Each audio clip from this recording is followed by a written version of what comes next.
5.4 billion pesos para malaman ng taong bayan that we're trying to share in the burden of fiscal spending, fiscal discipline, as said to me by Senator Lacson. So, thank you. We'd like to ask for a minute suspension to look for the sponsor of the DMW as well as the Commission Overseas Filipinos Overseas, Senator Erwin. Yes, for a minute suspension. Session suspended. Thank you, Mr. President. The Commission of Filipino Overseas, the CFO, remains primarily focused on diaspora engagement for national development. It aims to link overseas Filipinos to the Philippine politics, economics, and culturally consider them a strategic partner for economic and national development.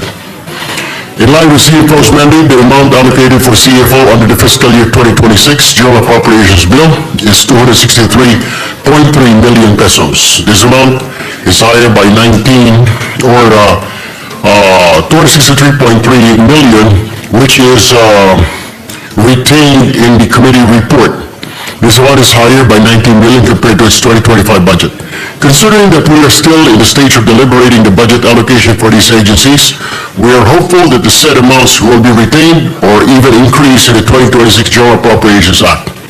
We also thank the chairperson, Senator Erwin Gatchalian, for his utmost dedication to ensuring that the budget reflects actual needs on the ground and remains aligned with the department and the Commission's core mandate of protecting and supporting our kababayans abroad. Patuloy po natin paglalaban ng karapatan at kapakanan ng bawat Pilipino na nasa ibang bansa. Mr. President, this representation is now open for questions and clarifications if there are any. Maraming salamat po, Mr. President. Thank you. OCF, OFC. Yeah, sure. Mr. President, may I recognize to interpolate the measure Senator Joel Villanueva. Senator Joel Villanueva is recognized. CFO, yes. Yeah, thank you, Mr. President. Thank you, Majority Leader. I just have some few questions, Mr. President, on the budget of the Commission on Filipino Overseas. If the distinguished gentleman, our good colleague, Senator Erwin Tulfo, would yield to just a few questions, Mr. President. Certainly, Mr. President. Mr. President, may we know, I think you made mention about the budget of CFO for next year, 2026. And may we find out how many are actually employed in the CFO and how many positions are available, how many are, if there are, job orders and contract of service for the Commission, Mr. President?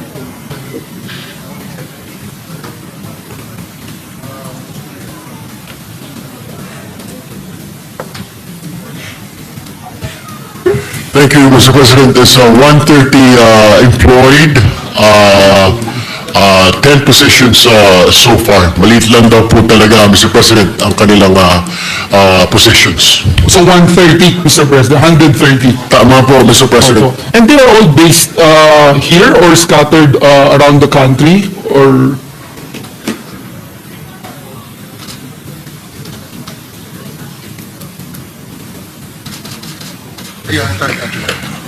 Tama po, Mr. President. They're stationed in different parts of the country. Meron po sa Baguio, Cebu, Visayas, Davao, Cagayan de Oro, Mr. President. Siguro, Mr. President, one last question that I'd like to pose, Mr. President. What is the main function of the Commission, and if you're talking about the designation of the employees of CFO scattered all over the country, ano yung main function, ano yung main program nila, especially in this coming 2026, Mr. President? Mr. President, the function of the Commission of Filipino Overseas is to make sure to connect the Filipinos living abroad, Mr. President. Yung non-overseas workers but living overseas, ito po yung kinikater ng Commission of Filipino Overseas, linking them back to the Philippines. Isa po dyan ay yung investments, isa po dyan yung may mga kamag-anak pa po dito, exchange studies, etc. So marami po silang mga projects and programs for Filipinos na outside po, not overseas workers. These are Filipinos na nakapangasawa po sa abroad, yung mga residents na po sa ibang bansa. So ito po yung indicator ng CFO, Mr. President. So usually, Mr. President, and I heard this a couple of years ago, for example, a program would be to sponsor yung mga anak ng mga Filipinos na nagpalit na ng citizenship, for instance. At anak, apo, probably, dadalhin po sila dito sa Pilipinas para some sort of trip and give them a crash course probably as to the heritage and history of our country. Is that correct, Your Honor? Tama po, Mr. President, to make sure na yung mga next generation of Filipinos na nakatira na po sa ibayong dagat, though yung mga parents are Filipinos galing po dito, na they can still connect to this country through culture, heritage, and also the traditions para hindi po makalimutan, Mr. President. And how much are we spending, Mr. President, in order to implement this program, Mr. President? Probably as an average amount, how much we were spending for this, Mr. President?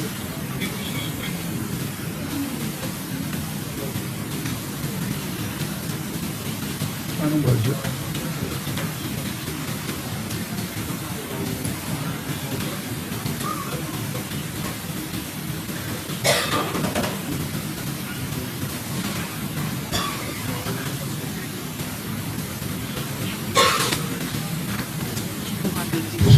Mr. President, the participants in these programs actually shoulder their expenses.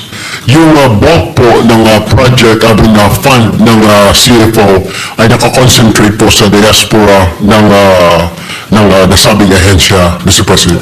Thank you, Mr. President, distinguished colleague. I will no longer belabor the issues that I wanted to raise. It's just that if you look at the budget of 263 million pesos, it's probably just being used for salaries of our employees. Is that correct, Your Honor? Because I remember, Mr. President, a couple of years back, then Senator Frank Drilon raised an issue with CFO wherein they came up with a scheme, Mr. President, distinguished colleague, na nag-collect po sila, Mr. President, ng fee doon sa mga Filipinos, no, and pinatigil natin ito noon nung time na yon, no, Mr. President. I just wanted to make sure na we're no longer doing this, and at the same time siguro yung last point na I'd like to raise is that yung ginagawa po ng Commission on Filipinos Overseas, ito po ba ay hindi kayang gawin o gampanan ng ibang ahensya ng pamahalaan? For example, yung binanggit po ng ating distinguished colleague, Senator Erwin Tulfo, yung paghanap ng pwedeng mag-invest, yung pagbibigay ng seminar or conference, pag-host ng conference to cater doon sa mga Filipino communities worldwide. Kaya rin po bang gawin ito ng ibang ahensya? At wala ho ba talagang overlapping, Mr. President, sa mga ginagawa po nila? Thank you, Mr. President. Mr. President, magandang pong katanungan yan dahil yung ginagawa po ng CFO ay mandate po yan ng batas na hindi po kayang gawin ng Department of Foreign Affairs dahil Department of Foreign Affairs only caters po talagang doon sa mga Pilipino na nasa overseas. We're talking about legal residents po, yung iba ay talagang citizens of other countries na po. Ito po yung kinikater ng Commission of on Filipino Overseas. Wala na po kinukolektang yung katanungan po kanina ng good senator na tungkol po sa mga fees. Wala na po yan, bagkus ay umasa na lamang po sila sa documentary stamps. Thank you, Mr. President. Thank you, Mr. President. I'll end my interpellation by saying, Mr. President, it's important that we tackle and talk about these issues, Mr. President, whether or not merong overlapping, Mr. President. Tama po ang ating colleague. Ito po ay saklaw ng batas na nag-create sa CFO, but at the same time, we also pass itong government optimization program, and we'll find out, Mr. President, and of course, we will take the cue from the executive kung ano man yung mga pwede natin hong gawin. Because in my short stint here in the Senate, Mr. President, I've seen a lot of overlapping agencies, Mr. President, overlapping na operations, ginagawa. Sabi ko nga po, halos lahat ng ahensya ng pamahalaan may TESDA. Yung DOST, parang walo yata yung TESDA dun sa DOST.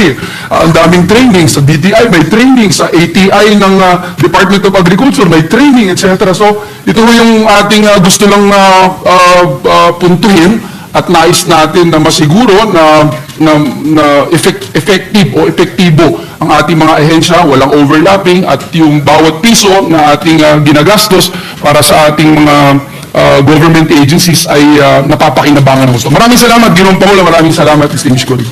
Thank you, Mr. President, and thank you to Senator